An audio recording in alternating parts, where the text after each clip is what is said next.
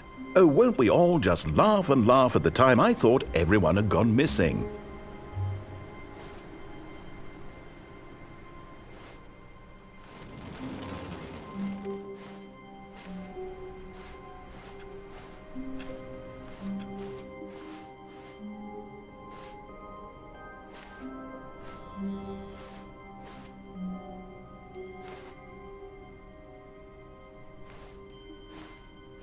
When Stanley came to a set of 2 open doors, he entered the door on his left.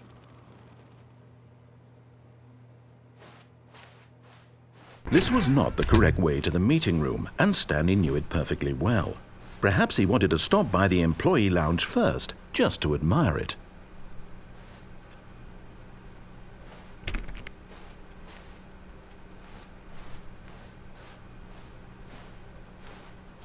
Standing now in this incredible room, Stanley for the first time understood true happiness.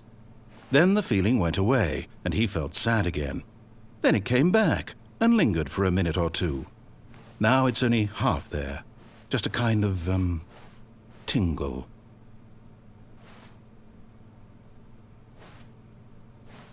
But eager to get back to business, Stanley took the first open door on his left. Stanley was so bad at following directions, it's incredible he wasn't fired years ago. Look, Stanley, I think perhaps we've gotten off on the wrong foot here. I'm not your enemy, really, I'm not. I realize that investing your trust in someone else can be difficult, but the fact is that the story has been about nothing but you all this time. There's someone you've been neglecting, Stanley. Someone you've forgotten about. Please, stop trying to make every decision by yourself. Now, I'm not asking for me, I'm asking for her. This is it, Stanley. Your chance to redeem yourself, to put your work aside, to let her back into your life. She's been waiting. That's her, Stanley. You need to be the one to do this. Oh, no, you can't. Did you just unplug the phone? No, that wasn't supposed to be a choice. How did you do that? You actually chose incorrectly? I didn't even know that was possible. Let me double check. No, it's definitely here, clear as day. Stanley picks up the phone. He's taken to his apartment where he finds his wife, and the two pledge themselves to one another. Music comes in, fade to white, roll credits. Not picking up the phone is actually somehow an incorrect course of action. How is that even possible? None of these decisions were supposed to mean anything. I don't understand. How on earth are you making meaningful choices? What did you... Wait a second. Did I just see... No, that's not possible. I can't believe it. How had I not noticed it sooner? You're not Stanley. You're a real person. I can't believe I was so mistaken. This is why you've been able to make correct and incorrect choices. And to think I've been letting you run around in this game for so long. If you'd made any more wrong choices, you might have negated it entirely. It's as though you completely ignored even the most basic safety protocol for real-world decision-making. Or did you not grasp the severity of the situation? Well, I won't have that kind of risk on my watch. I'm going to stop the game for a moment so we can educate you properly on safe decision-making in the real world. Please observe this helpful instructional video. Choice. It's the best part of being a real person. But if used incorrectly, can also be the most dangerous. For example, in this scenario, a hypothetical real person named Rupert has a choice. He could invent a machine that eliminates food shortages across the world to make life better for all people. Or he could spend years of hard work forgetting how to read. Which choice would you make? Remember that unlike here, the real world makes sense, and at no time should you make a choice that does not conform to rational logic. If you find yourself speaking with a person who does not make sense, in all likelihood, that person is not real. Allow the person to finish their thought, then provide an excuse why you cannot continue talking. Turn to a partner and practice saying, "My goodness, is it 4:30? I'm supposed to be having a back, sack, and crack." Excellent. Making choices on a regular basis is the best part to a healthy decision-making process. Most medical professionals recommend making at least 8 choices per day. Do you make more than 8? Less? And finally, if you begin to wonder if your choices are actually meaningful and whether you'll ever make a significant contribution to the world, just remember that in the vast infiniteness of space, your thoughts and problems are materially insignificant, and the feeling should subside. At this time, your instructor will guide you in an exercise to test and reinforce the material covered in this video. Welcome back. You may have noticed that this room has begun to deteriorate as a result of narrative contradiction. But not to worry. Now that you're properly informed on good decision-making, we're going to revisit a choice you made just a few minutes ago and see what the correct thing to do would have been. This way, please.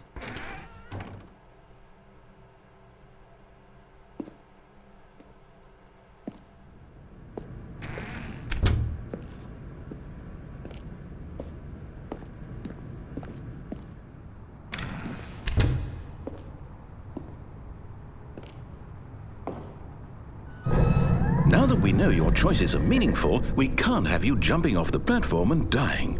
Imagine the main character dying senselessly halfway through the story. That story would make no sense at all. We just need to get you home as soon as possible before the narrative contradiction gets any worse.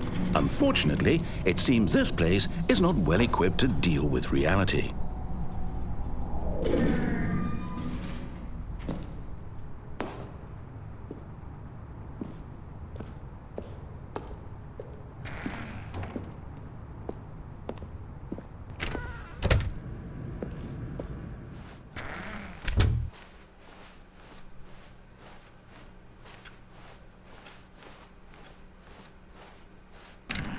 Almost there. You'll take the door on the left, back to the correct ending, the story will have resolution once again, and you'll be home free in the real world.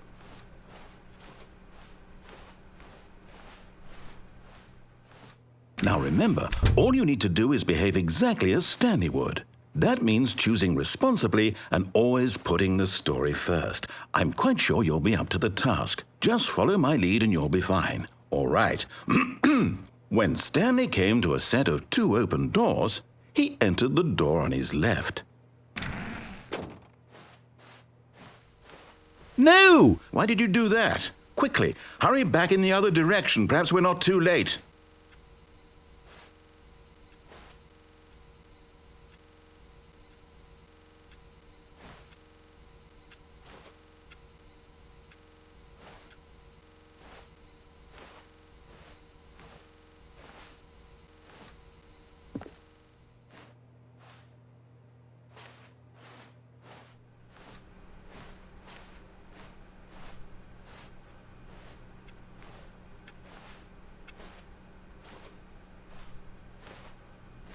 Oh, it's ruined.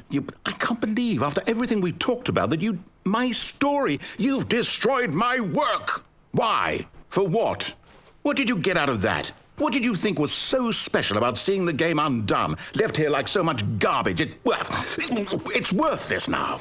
And what am I supposed to do? Even if there were a way to continue, would it be worth it? To know that my story is now incorrect? How can I go back to that? I can't erase that knowledge. I'll have to live with it forever, reliving its impossibility forever. I couldn't live that way. Is it better to shut the game down entirely? To willingly destroy all of my work? I don't know. What's the answer? What do I do? What do I do? What do I... No, I have to. I have to shut the game down. I have to. I have to.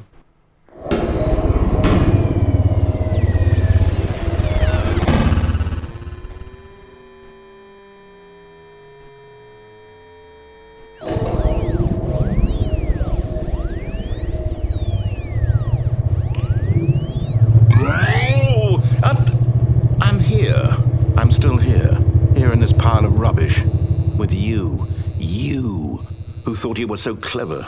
Now look where we are. My entire game is destroyed. It was the only thing in the world that was mine, and you've run it into the ground. What, did you think that would be funny? You just had to see? Didn't I impress upon you how important it was to be like Stanley? He actually knows how to do what I tell him to. He understands that if I say to do something, there's a damn good reason for it. That thought hadn't even occurred to you, had it? That there's a world outside of you? You're a child. Oh, my story. If you'd just gone through the door on the left, you would have seen it. There was a whole underground facility. You would have destroyed it and been victorious. It would have been so perfect. I worked so hard on it. I tried so hard to make... behave exactly as Stanley would. That means choosing responsibly and always putting the story first. I'm quite sure you'll be up to the task. Just follow my lead and you'll be fine. All right.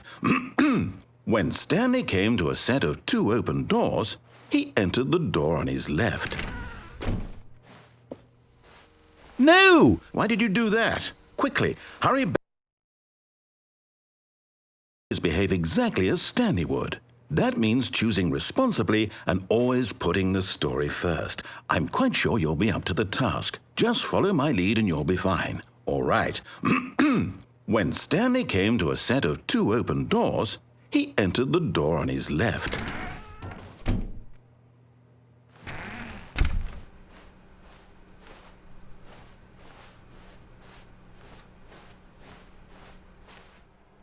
Yet there was not a single person here either. Feeling a wave of disbelief, Stanley decided to go up to his boss's office, hoping he might find an answer there. Coming to a staircase, Stanley walked upstairs to his boss's office.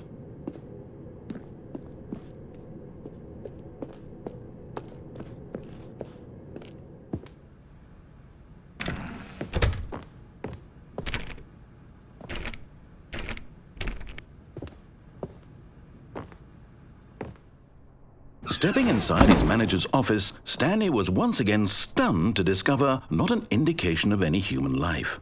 Shocked, unraveled, Stanley wondered in disbelief who orchestrated this, until he saw the door with a voice receiver next to it. Surely behind this door lay all the answers to his questions. And beyond all probability, he knew the passcode. He had seen it on his boss's computer just last week. Night Shark 115. Was this the code to open the door? Would it still work? There was only one way to find out. Stanley had been trained never to speak up, but now he would draw from within himself the courage to face the unknown. He drew a sharp breath and then spoke the code.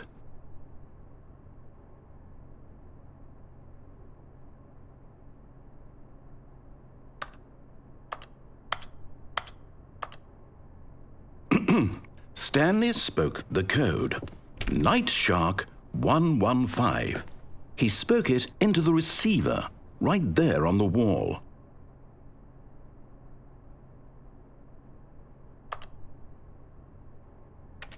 I'm sorry, is there a problem? You didn't mishear me, did you? Please speak the code into the receiver. Otherwise we can't get on with the story. This is a crucial step.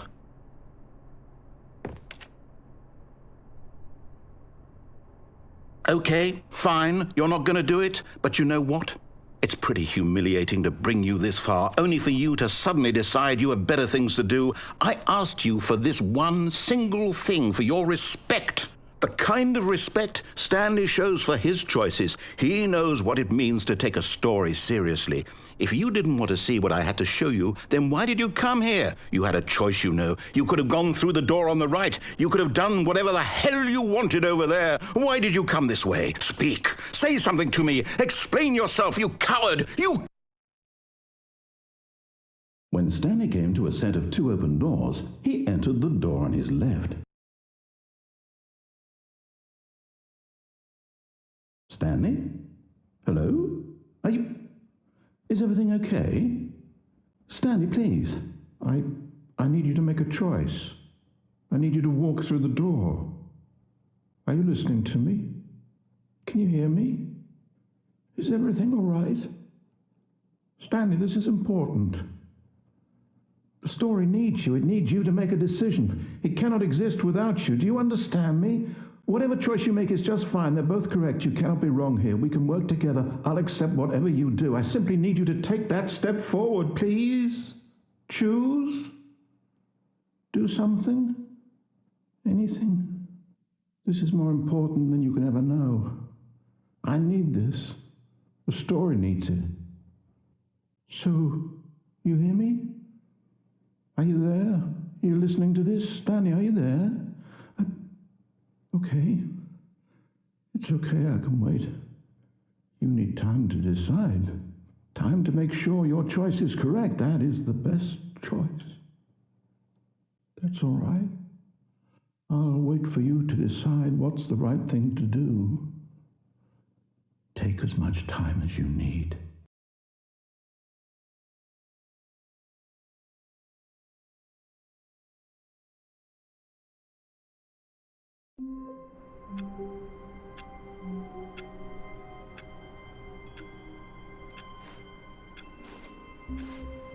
All of his co-workers were gone.